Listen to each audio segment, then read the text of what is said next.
Welcome to the Dream It Dose. I'm Adam Dakin, partner, Dream It Healthtech. Many startups don't have a formal board at inception. This makes sense since adding this layer of governance and oversight may actually be an impediment during the early phases of development. However, as a company evolves, a great board is a huge asset. In part one of this series, we're going to discuss a few key topics, including the role of the board and when to form one. In parts 2 and 3, we will review who should and should not be on your board, and finally, best practices for managing boards and board meetings. Let's get started. Dream It Ventures has been investing in great early-stage startups for over a decade. The Dream It Dose allows us to share best practices to help even more founders. Tell us about your great startup using the links below. There are many misperceptions regarding the role of a board, so let's start here. The board of directors is the governing body that assists with high-level direction and helps advance a corporation's objectives. Many founders recruit board members with whom they have strong pre-existing relationships and who may be good friends or mentors. Their interactions tend to be more casual. While we expect directors to provide strategic and operational guidance, all directors have a legal responsibility to ensure proper governance. So let's break this down into a little more detail. All board members have a fiduciary responsibility to exercise their powers for the benefit of the corporation and its stockholders collectively. The exact requirements and definitions vary by state. Universally, this includes a duty of loyalty and a duty of care that supersedes their own self-interests. Their duty of loyalty is first to the company and its collective shareholders above those of the founders, employees, or even their own financial interests. This is a bit counterintuitive, since you might think an institutional investor on the board is looking to maximize their investment above all else. However, those who act in a manner that appears to benefit their own self-interest at the expense of the company or other investors may be accused of self-dealing and thus be exposed to a shareholder lawsuit. A classic example of self-dealing would be a board member representing a venture fund that puts forth an unfavorable term sheet and then discourages or actually impedes the company from securing competitive offers. When matters arise that present a potential conflict of interest, the related parties, including directors, should recuse themselves from the discussions and abstain from board votes. Now let's go over the duty of care, which arises more frequently. Briefly, a corporate director or officer is required to perform their function in good faith.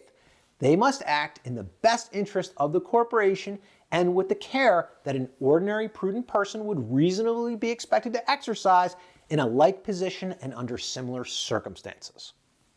An example of a breach might be board members who knew or should have known the company was running out of cash and who did not suggest actions to extend the runway, secure additional funding, or organize an orderly shutdown. Because of these legal encumbrances, directors are potentially exposed to shareholder lawsuits. Lawsuits brought by disgruntled shareholders, typically after a company has failed, may be without merit, but are nevertheless emotionally demanding and time-consuming. Remember, this is an attempt to hold individuals accountable for failure. As such, most executives will insist that director and officer insurance is in place before serving on a board. Now that we understand the legal side, we can move on to the more interesting question. When do we need a board? Since a board can be a major asset, one may want to form one before it is required, for example, during your first institutional financing. Like any major investment, the cost-benefit should be well understood. There are many factors to consider. If you're an early-stage startup, you're likely heads down, working nights and weekends to simply build the product. You may be racing against the clock to hit development milestones before the ramen noodle supply runs out. Managing board interaction and preparing for board meetings is a major time suck that may distract from mission-critical tasks. Thus, during the early stages, you may be better served by creating an advisory board. Typically, such advisors are offered equity as compensation. As your company evolves and has line of sight to commercialization and institutional funding, outside directors become more essential.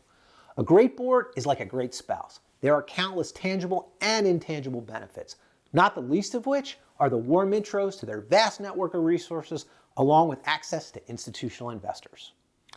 Large boards during the pre-seed and seed stages generally are not advisable. Often, those boards add little value beyond the optics of associating your startup with high-powered people. I doubt many experienced investors believe that the who's who list of diplomats on the Theranos board added real value. Maybe it feels good to say Henry Kissinger, James Mattis, and George Shultz are on the board, but what relevant expertise or networks are they bringing to the table? We'll dive deeper here in my next dose. The exception is when a team lacks a critical skill set and is not ready to hire a full-time executive. For example, you're not in a position to hire a chief commercialization officer, but you need to build out a go-to-market strategy to get funded. Go-to-market is a common blind spot for founders who come from technical backgrounds. Here, bringing on a board member who has deep experience successfully commercializing similar platforms along with a network of channel partners may be invaluable. So let's summarize. 1. The board's legal role is governance. Directors have a legal obligation to look out for the interests of all shareholders. 2. Timing for organizing a board is dependent on the specific needs of the startup. Generally, line of sight to institutional funding and commercialization are triggers for giving this serious consideration. 3.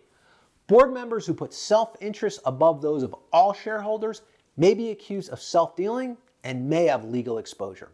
And 4, a great board can add immeasurable value. A bad board can destroy a company, so choose carefully. This will be the topic of part 2 in this series. That's your Dream It dose. Hopefully, you now understand the role of the board and timing considerations for forming one. Please leave your questions in the comments section, and if you found this video helpful, like this video and subscribe to the channel. To see all of our doses, go to dreamit.com/dose. And if you're the founder of a great health tech startup, visit dreamit.com/get started. A classic example of self-dealing would be a member.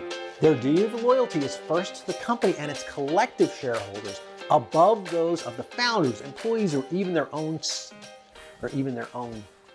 financial interests.